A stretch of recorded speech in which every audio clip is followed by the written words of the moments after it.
Сайн мэцгаана уу хүүхдүүдээ. Бид өнөөдөр хүн байгалийн хичээлдээр арга яс яаж хөдөлдөг вэ гэсэн сэдвээр цахим хичээлээ үзэх болно. Өнөөдрийн хичээлийг А, Б бүлгийн бүх хүүхдүүд үзэж хүн байгалийн хичээлдээр тэмдэглээрэй.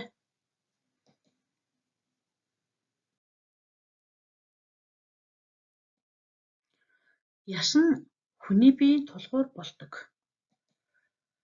Тэгвэл хүний биеийн дотор олон тооны яс байх бөгөөд тэдгээрийг бүхэлд нь арга яс гэж нэрлэдэг байна. Арга яс нь тулгуур болохоос гадна дотор эрхтнүүдийг хамгаалах, биеийг хөдөлгөх үүрэгтэй байдаг байна.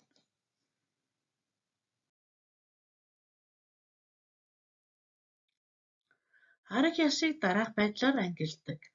Үүнд арга яс нь толгойн яс, их биеийн яс, мөчтийн яс гэж ангилагддаг байна. За бид өмнөх хичээлдээр арга ясны тухай үзсэн. Тэгвэл өнөөдрийн хичээлдээр сэргээ санах байдлаар товчхон мэдээлэл хүргье. За толгойн хэсгийн ясыг гавлын яс, эрүү нүүрний яс гэж ангилдаг. За гавлын яс нь дух, дагц, зулай, чамархайн хос яс ордог байна. Эрүүний ясанд хазар, дэд эрүү, доод эрүү, тагнай, хамрын яс оролцдог байна.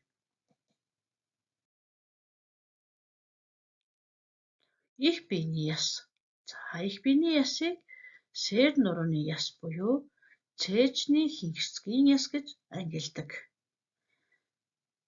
За сээр нурууны яс нь хүзүүний яс, сээрний яс, бүслэгийн яс, ууцны яс, ахар сүлний яс гэх мэтлэн ордог байна. Харин цээжний хинхэрцэг ясанд хавирга, өвчүүний яс ордог байна. За эдгээр яснууд нь бүгдээрээ тооширхэгтэй байна. Тоолоод үзээрэй хүүхдүүдээ. За мөчтийн ясыг дотор нь дээд мөчтийн яс, доод мөчтийн яс гэж хоёр ангилна. Дээд мөчтийн яс нь мөрний бүслүүр хэсгийн яс буюу дал игэм ордог бол гарын яс нь бугалга, шуу, сарвны яс, алга, хурууны яснууд ордог байна. Тэгвэл доод мөчтийн ясанд арцгны бүслүүр яс, хөлийн яс ордог. Арцгны бүслүүр гэдэг нь сүүжний хэсгийн ясыг хэлдэг бол хөлийн ясанд дунд чүмэг, тойг, шилэг, тавхай ордог байна. За туршилт хийж үзээрэй. Бидний хуруу яаж хөдөлдөг вэ хүүхдүүдээ? Бүгдээрээ хуруугаа хөдөлгөөд үзээрэй. За хуруу нь яаж хөдөлж ир хүүхдүүдээ? Зургийг ажиглая. За эхлээд хуруунуудаа нэг нэгээр нь хөдөлгөөд үзээрэй. За зураг дээр үеэр хөдөлгсөн байна тийм үү? За ингээд хөдөлгөөд үзье. Болж гинэ хүүхдүүдээ. За дараагийн хэсэгт нь бид хуруундаа савх барьж боогоод хөдөлгөх гээд үзье. За аль нь хөдөлж болохгүй байна вэ? Ямар ялгаа байгааг олж хэлээрэй. За дараагийн зургийг ажиглая. За энэ дээр чи сая хуруугаа үеэр нь хөдөлгсөн байгаа. Тэгвэл нэг гарын нэг хуруунд хэдэн үе байна? Тэгвэл 5 хуруунд хэдэн үе байгааг олж тоолоорой.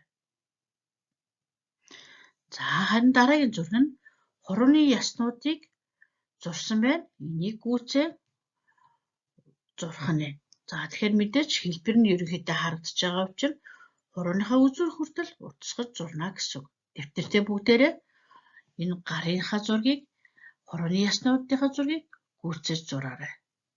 За дээшгээ дахиад хэдэн үе зурагдах вэ гэдгийг сайн ажиглаарай. За туршилтаа хийгээд бид ойлголоо.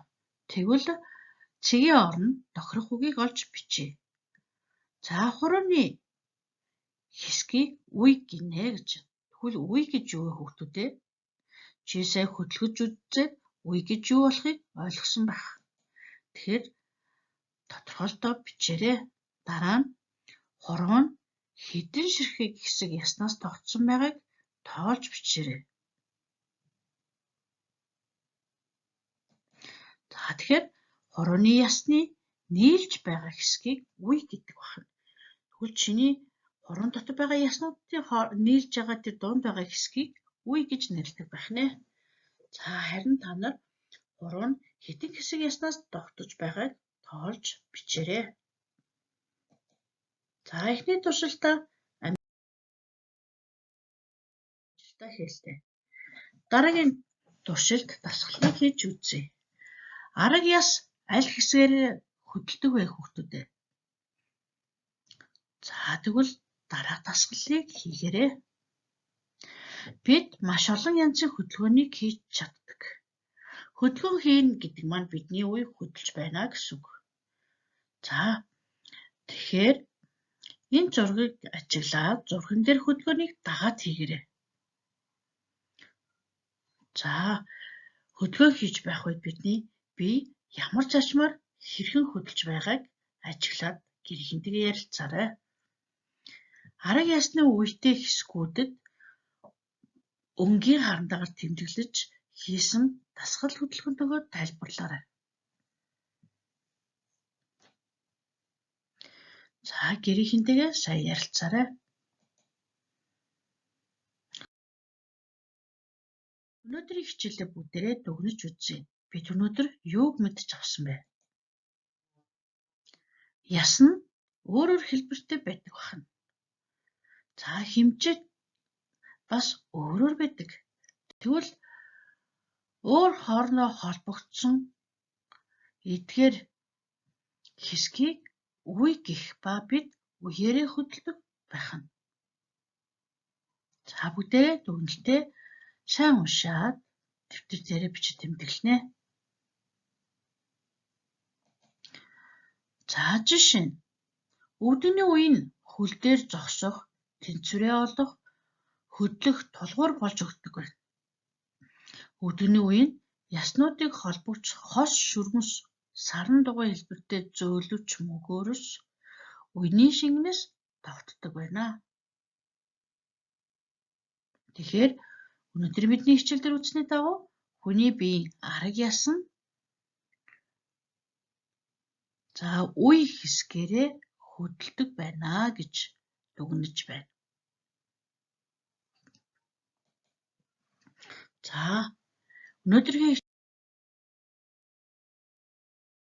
хичээлд идэвхтэй оролцсон хүүхдүүдэд баярлалаа. Бүгдээрээ хичээлдээ тэмдэглэж аваарай.